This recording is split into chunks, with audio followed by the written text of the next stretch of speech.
This is week 1, unit 6, Daily Life in Ancient Egypt.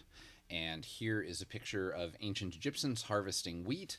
And this is what most ancient Egyptians did.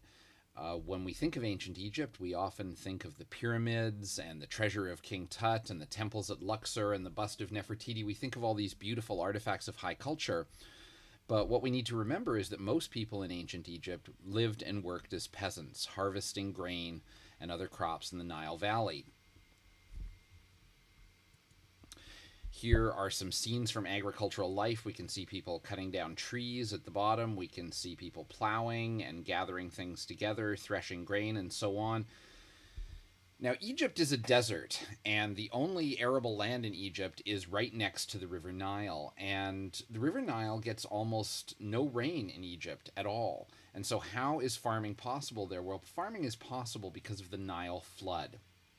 Rains in the summer in Ethiopia send floods down the Nile. They begin in May, they're high in July to October, and the land, because of all the silt being washed down from Ethiopia, becomes incredibly fertile. And there were myths and legends that the Nile flood, the mud in the Nile flood, was so fertile that it spontaneously engendered life, that things would just come to be out of the Nile flood, even without seeds. But of course, they planted a lot of seeds as well. So the calendar in Egypt was divided into 3 periods of year. Akhet, which was the flood time, from July to October, and that was when the land was flooded, sometimes the entire valley. Peret, the time the land reappeared, and that was November to February, and then Shemu, the harvest time of March to June. So crops would be planted in November and December, and they would come up in March, April, May, June, and then the flood would come again. And that was the cycle of most people's lives most of the time, and it was what enabled Egyptian civilization to exist, because the Nile flood created a surplus of grain.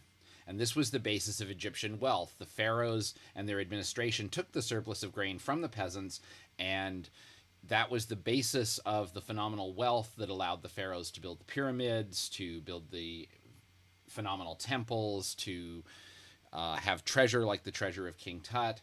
And all of this was done off the backs of the peasants by taking the fruits of their surplus labor and creating wealth for the elite.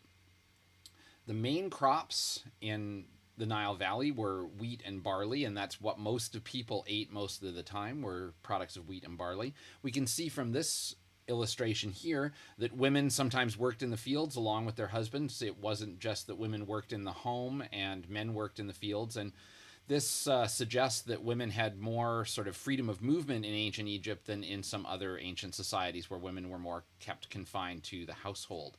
Here we see a woman and a man working together side by side in the fields harvesting wheat. We also see plowing. There was rudimentary technology that helped wheat to be harvested. Wheat is an interesting plant because it's pretty much absolutely useless if you just pick it. What you have to do is plant it, harvest it, and then process it and turn it into either wheat, to turn it into either bread, or the other great product of Egyptian wheat and barley, which is beer. Here is a funerary model of a brewery.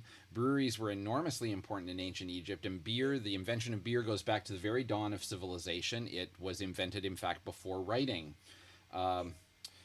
Why drink beer? Well, there's the obvious reason: beer is pleasantly intoxicating, but the other reason is that Nile water is full of all sorts of parasites and diseases, and there are a lot of waterborne illness.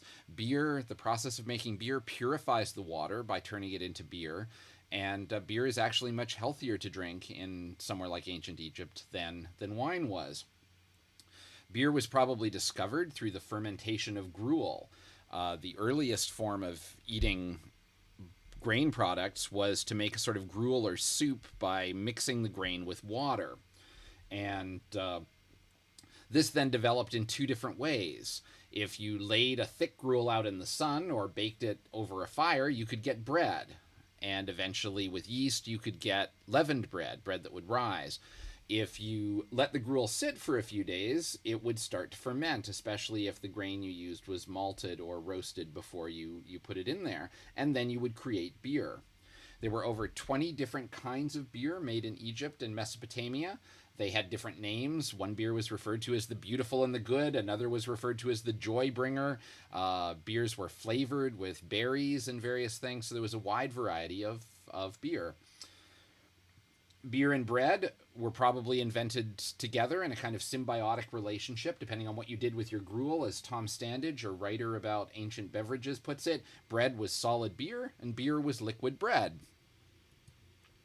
Here is one of the earliest written documents that survives from Mesopotamia, from the city of which was one of the first cities founded. This is a receipt for beer on a clay tablet from 2050 BCE. And it was created, this clay tablet, during the 45th year of the reign of Shulgi, the king of and it's a dated and signed receipt written by a scribe called Amma for the delivery of beer by a brewer named Alulu. And the text translates, and this is the translation of what you're looking at here, Amma acknowledges receiving from his brewer Alulu 5 sila, that's about 4.5 liters, of the best beer. So there. And this is, it's kind of funny to look at a beer receipt from 5,000 years ago, 4,000 years ago, but it's a reminder to us that writing is invented primarily first as a way of keeping records, and only then becomes a way of recording things like sacred texts, folk tales, mythology, and so on. And so some of the very earliest documents we have are these kind of very practical things, like someone who is recording the fact that he received 5 liters of the best beer.